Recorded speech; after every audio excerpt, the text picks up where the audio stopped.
My wife Sarah was just buying gas on her way to work when a stranger called 911 on her. The woman screamed that Sarah was stealing gas and didn't belong in this neighborhood. But when the cops arrived and saw Sarah's receipt, they couldn't stop laughing at the truth. Before watching full story, comment below from where are you watching. Also like and subscribe for more stories. It was just another Tuesday morning in our quiet little town of Maplewood. My wife Sarah and I had been married for 5 years, and we had settled into a comfortable routine. She worked as a nurse at the local hospital and I was a high school math teacher. Nothing too exciting, but we loved our simple life together. Sarah had the early shift that morning, so she left around 6:30 a.m. to grab gas before heading to work. I was still in my pajamas, sipping coffee and grading papers when my phone rang. The caller ID showed Sarah's name, but when I answered, I could hear shouting in the background.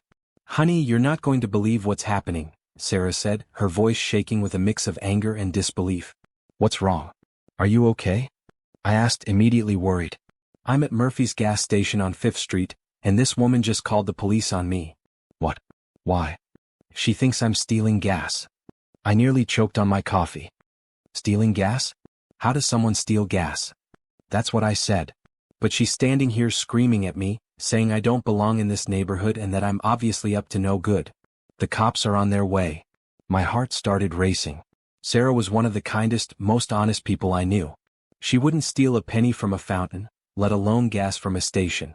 "I'm coming right now," I said, already grabbing my keys and shoes. "No, wait. Let me handle this first.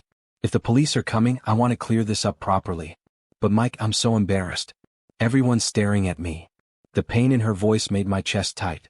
"You have nothing to be embarrassed about. You know that, right?" "I know, but still. I'm coming anyway. I'll be there in 10 minutes. When I arrived at Murphy's gas station, I immediately spotted the commotion. There was my wife, standing calmly next to her Honda Civic at pump number 3, while a middle-aged woman with short blonde hair was gesticulating wildly and talking loudly to anyone who would listen.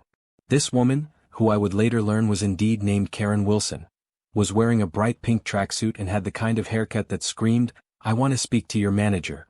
She was pointing at Sarah and shaking her head dramatically.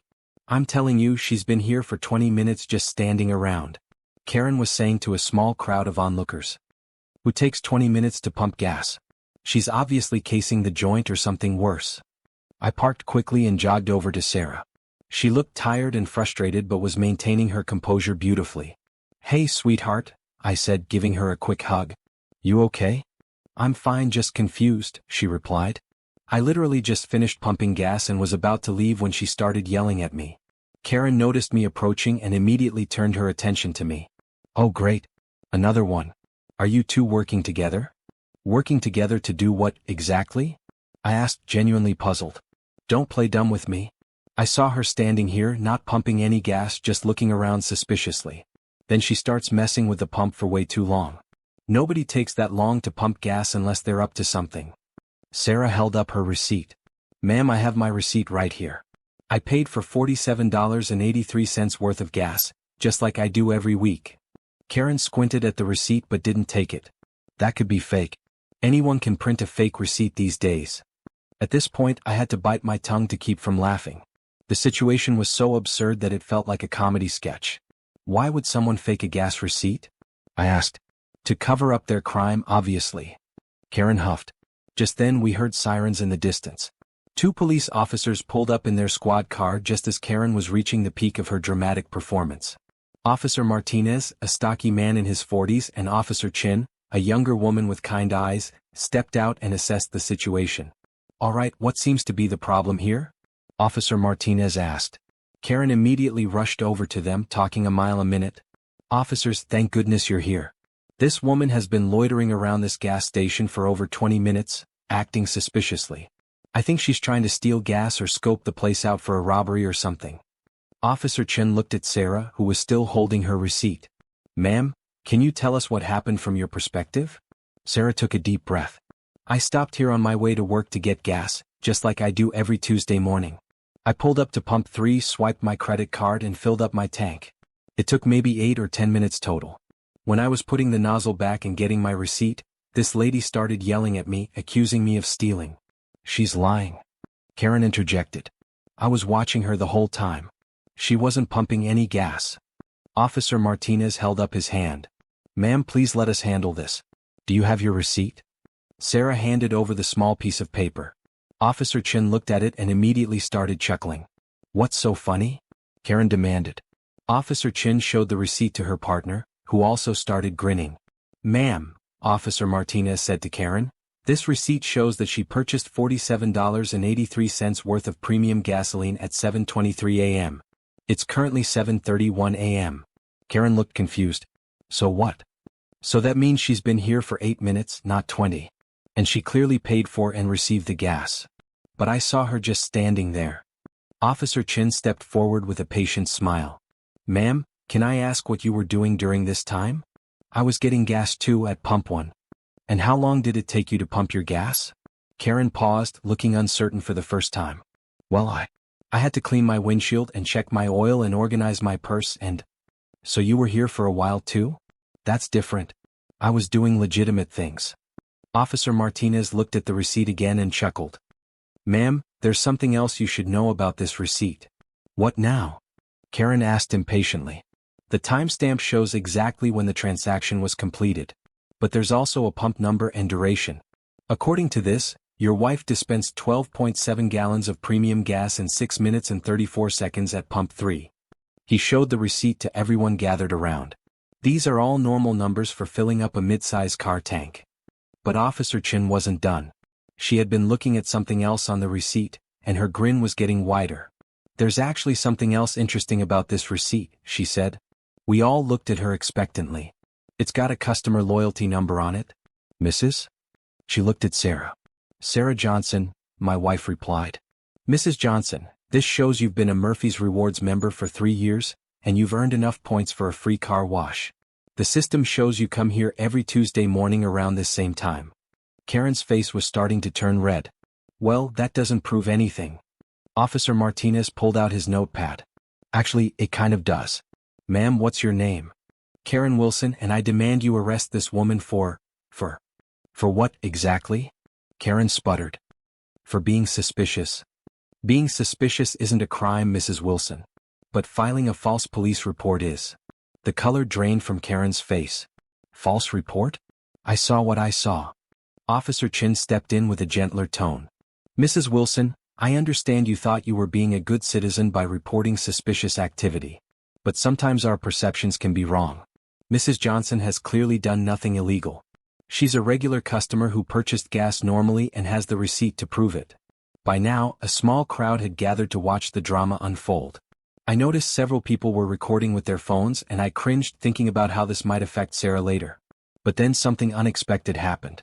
An elderly man who had been watching from near the convenience store walked over to our group. Excuse me, officers, he said politely. I'm Frank Miller and I work here part-time. I've been watching this whole thing and I think there's been a misunderstanding. What kind of misunderstanding? Officer Martinez asked. Frank pointed to Karen. This lady here? She's been coming in every Tuesday morning for the past few weeks, right around 7:30. She always parks at pump 1, but she spends most of her time watching the other customers instead of minding her own business. Karen's face went bright red. That's not true. Ma'am, I've been working gas stations for 15 years. I notice patterns. You come in, buy maybe $5 of gas, then spend 20 minutes cleaning your car while watching everyone else. Last week, you complained to my manager that a teenager looked suspicious for wearing a hoodie.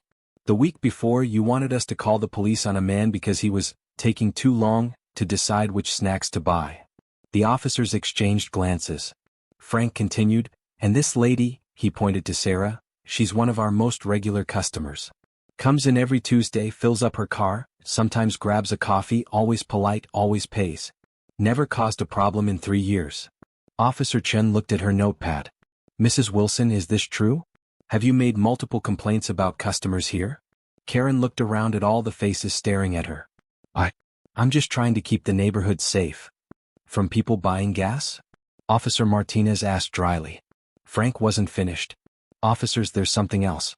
We actually had to talk to Mrs. Wilson last week about harassing our customers. She was following people around the parking lot, writing down license plate numbers, and taking pictures of people without permission. I was being vigilant. Karen protested. Ma'am, there's a difference between being vigilant and harassing people, Officer Chin said firmly. Sarah spoke up for the first time in a while. Wait, you've been taking pictures of people? Did you take pictures of me today? Karen looked caught. Well, I might have. Mrs. Wilson, taking pictures of people without their consent in this context could be considered harassment, Officer Martinez warned. I felt my anger rising. You took pictures of my wife? Why? Because she looked suspicious. How did she look suspicious? Officer Chin asked. She's wearing scrubs with a hospital ID badge, driving a Honda Civic and pumping gas on her way to work. Frank nodded. That's another thing. Mrs. Wilson, you said this lady was here for 20 minutes being suspicious. But she's wearing hospital scrubs and has a work badge. She's obviously a healthcare worker heading to work. Sarah touched her badge self-consciously. I work at Maplewood General. I've been a nurse there for 5 years. More people in the crowd started murmuring. Someone called out, Hey, aren't you Sarah from the ER? You helped my dad last month. Another voice, She's my daughter's nurse. She's wonderful. Karen looked around desperately as public opinion clearly turned against her. Officer Chin was still examining the receipt closely. Mrs. Johnson, this is actually quite detailed. Can I ask you a few questions to verify the information? Of course, Sarah replied. It shows you used a credit card ending in 4729. Is that correct? Sarah pulled out her wallet and showed her card. Yes, that's my card. And it shows you selected premium gasoline. Is that what you usually get? Yes, my car runs better on premium. The receipt shows you saved 12 cents per gallon with your rewards card. Is that the usual discount? Yes, it builds up over time. Officer Martinez was grinning now. Mrs. Wilson, this receipt has a level of detail that would be impossible to fake on the spot. It's connected to the gas station's computer system, the credit card processing system, and the customer loyalty program. The timestamp is automatically generated and can't be altered. He showed the receipt to the crowd. Furthermore, if you look at the bottom, it shows the total amount of rewards points earned and the running total. Mrs. Johnson now has 1,247 points, which means she's purchased over $400 worth of gas here. Frank nodded enthusiastically. That's right. And the system tracks everything. If someone was trying to steal gas, they couldn't generate a receipt like this. Karen was looking more and more uncomfortable. Well, maybe I was mistaken about the time. Mrs. Wilson, Officer Chin said gently but firmly, making false reports wastes police resources and can cause real harm to innocent people. This woman was just trying to get to work. Officer Martinez closed his notepad. Mrs. Wilson, we're not going to arrest you today, but we are going to file a report about this incident. If we receive more complaints about you harassing customers, we may have to take further action. This isn't fair. Karen protested. I was just trying to help. Ma'am, if you want to help, there are better ways to do it. Volunteering, joining neighborhood watch groups, supporting local businesses. Taking pictures of people and making false accusations isn't helping anyone. Frank spoke up again. Officers, I hate to add to this, but I should mention that Mrs. Wilson has been asked by our management not to loiter in our parking lot. She's made several customers uncomfortable. Karen looked shocked. You can't ban me from a public business. Actually, we can, Frank said matter-of-factly. It's private property, and if you're harassing customers, we have the right to ask you to leave. Officer Chin turned to Sarah. Mrs. Johnson, do you want to pursue any charges for harassment? Sarah considered this for a moment. I could see her wrestling with a decision. Finally, she shook her head. No, I don't think that's necessary. I just want to go to work and help my patients. But I do hope this doesn't happen to other people. I was proud of my wife's grace, even though I wasn't feeling quite as forgiving. However, Sarah added, I would appreciate it if Mrs. Wilson would apologize for the false accusations and for taking my picture without permission. All eyes turned to Karen, who looked like she wanted to disappear into the ground. The crowd was still gathered around us, many people now openly supportive of Sarah. Karen looked around at all the faces and seemed to realize she had no choice. I'm sorry, she mumbled. Could you speak up, please? Officer Martinez asked. Karen cleared her throat. I'm sorry for accusing you of stealing. And for taking your picture. I thought I was doing the right thing. Sarah nodded graciously. Thank you. I accept your apology. But please, in the future, try to think before you make accusations about people. Words can really hurt. And consider that people from all backgrounds and walks of life are just trying to go about their daily lives, I added, unable to keep quiet any longer. My wife saves lives every day at the hospital. She didn't deserve to be treated like a criminal for buying gas. Several people in the crowd applauded, which made Karen's face turn red again. Officer Chin addressed the crowd. "All right, everyone, show's over. Let's let people get on with their day." As people started to disperse, many stopped to say kind words to Sarah. The man who recognized her from the hospital shook her hand. A woman offered to be a character witness if needed. A teenager even asked for her autograph, saying she was famous on social media now for handling that Karen like a boss. As we were getting ready to leave, Frank approached us again. "Mrs. Johnson, I'm really sorry about all this. That woman has been nothing but trouble since she started coming here." "It's not your fault," Sarah assured him. "Actually, I wanted to give you something." He handed Sarah an envelope. "It's a gift card for $50 to make up for the hassle. And from now on you get the employee discount, an extra 10 cents off per gallon." Sarah tried to refuse, but Frank insisted. "The owner heard about what happened. Someone was live streaming it on Facebook. He wants to make sure you know you're welcome here and appreciated as a customer." As we walked back to our cars, Officer Chin stopped us one more time. "Mrs. Johnson, I want you to know that we take these kinds of incidents seriously. If Mrs. Wilson bothers you again, please don't hesitate to call us." "What will happen to her?" Sarah asked. "Well, we'll be keeping an eye on the situation.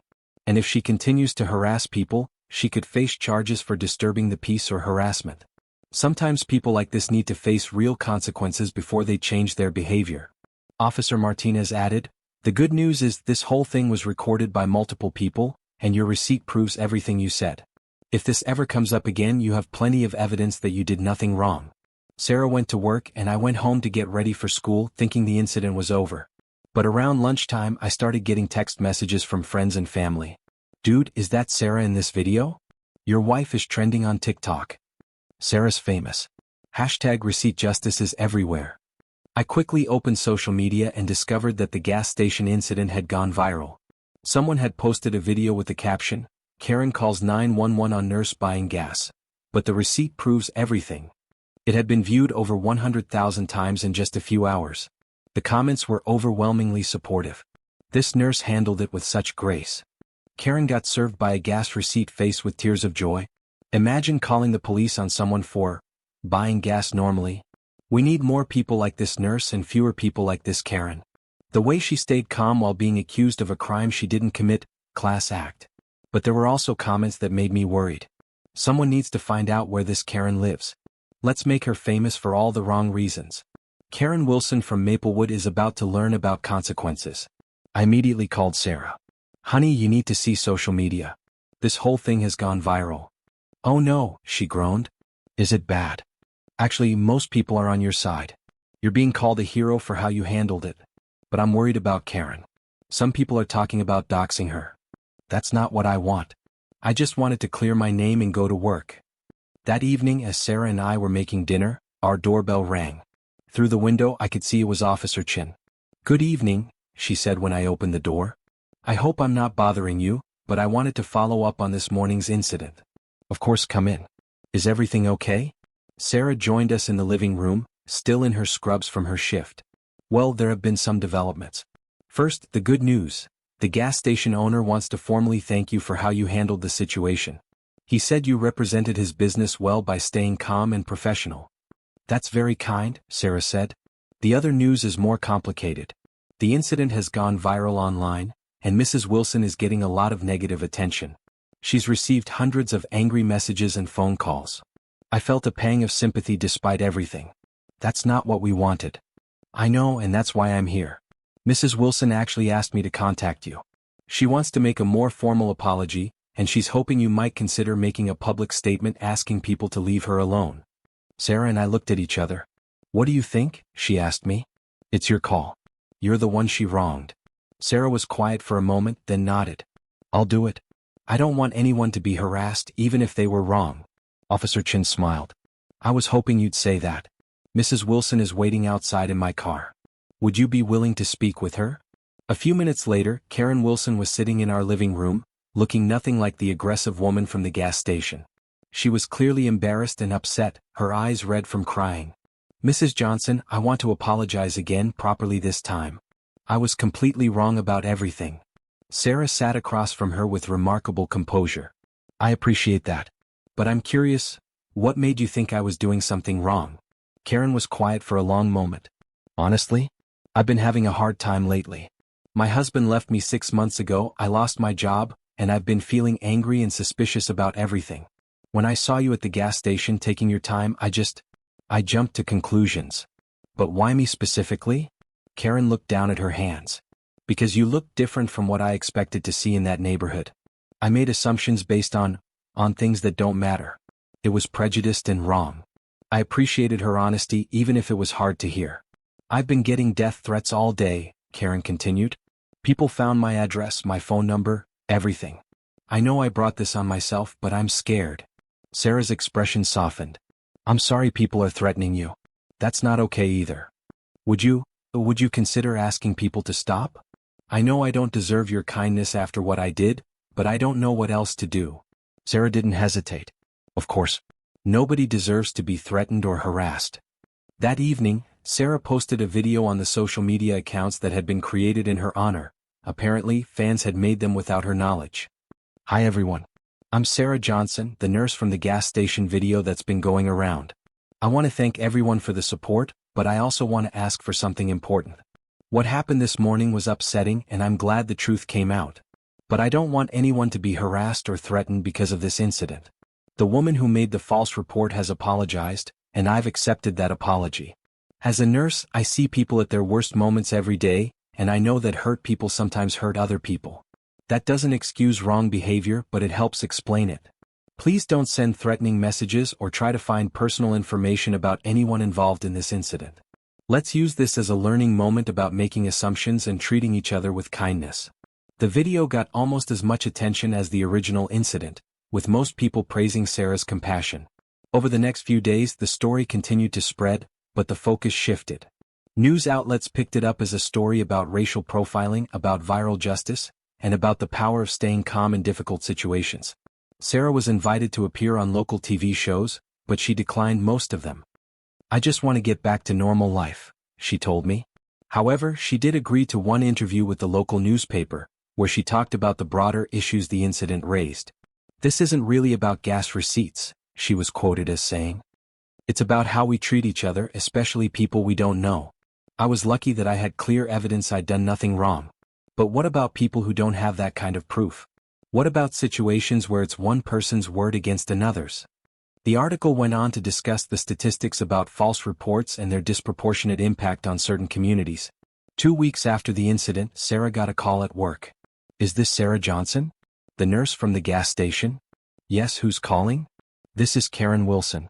I know you probably don't want to hear from me, but I wanted to let you know about something. Sarah was surprised. Okay, what is it? I've been going to counseling since our incident. My therapist helped me understand that my behavior was rooted in some personal issues I need to work on. I wanted to thank you for asking people to stop harassing me, and to let you know I'm getting help. I'm glad to hear that. There's something else. I've been volunteering at the food bank, trying to do something positive instead of just complaining about things. And I wanted to ask, would it be okay if I made a donation to your hospital in your name? As a way to make amends. Sarah was touched. That's very thoughtful, but you don't need to do that for me. I want to. You showed me more grace than I deserved, and I want to pay it forward. The gas station incident had consequences none of us expected. Murphy's gas station became something of a local landmark, with people stopping by to take pictures at Pump 3 where the Karen got owned by a receipt. Frank told us that business had actually increased, with people coming from neighboring towns just to say they'd been there. The hospital where Sarah worked also got attention, with people praising them for employing such a professional and composed person. Sarah's supervisor told her she'd gotten calls from people wanting to thank the hospital for having nurses like Sarah. More importantly, the incident sparked conversations in our community about bias, assumptions, and how to be better neighbors to each other. 3 months later, Sarah and I were back at Murphy's gas station, still Pump 3, when Frank approached us with a smile. You'll never guess what happened yesterday, he said. What now? I asked, half joking. Mrs. Wilson came in. She's been coming by once a week, but she's completely different now. Yesterday, she helped an elderly customer carry his groceries to his car and paid for a young mother's gas when her card was declined. Sarah smiled. People can change. She asked me to give you this, Frank said, handing Sarah an envelope. Inside was a handwritten note. Dear Sarah, I know we'll probably never be friends, but I want you to know that you changed my life. Not by being mean or vengeful, but by showing me what grace looks like. I'm trying to be better every day.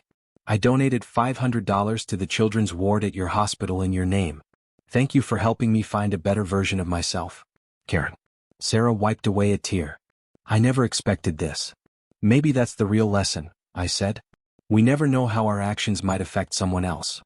A year later, Sarah was promoted to head nurse in the emergency department, partly because of her demonstrated ability to handle difficult situations with professionalism and grace. Karen Wilson had become a regular volunteer at 3 different community organizations and had started a support group for people dealing with divorce and job loss. The gas station installed a small plaque near Pump 3 that read, "In appreciation of all our customers who treat each other with kindness and respect." And every Tuesday morning, Sarah still stops at Murphy's gas station on her way to work. Frank always waves, and sometimes other customers recognize her and say hello. The receipt from that day is framed in our kitchen. Not as a trophy, but as a reminder that the truth has a way of coming out, and that how we respond to conflict says more about us than the conflict itself. Looking back on that crazy Tuesday morning, I'm struck by how a simple misunderstanding escalated into something much bigger, and then transformed into something unexpectedly positive. Sarah taught me that staying calm and dignified in the face of false accusations is more powerful than anger or revenge. Karen taught me that people can change when they're willing to look honestly at themselves. And the whole experience taught me that sometimes the most ordinary moments can become extraordinary tests of character. We still laugh about the receipt that made the cops laugh out loud, but we also remember the serious issues it raised about making assumptions about people and the importance of evidence over prejudice. Most importantly, we learned that justice doesn't always look like punishment. Sometimes it looks like understanding, growth, and the opportunity for people to become better versions of themselves. And sometimes, it looks like a gas receipt that tells the whole truth in black and white, timestamps and all.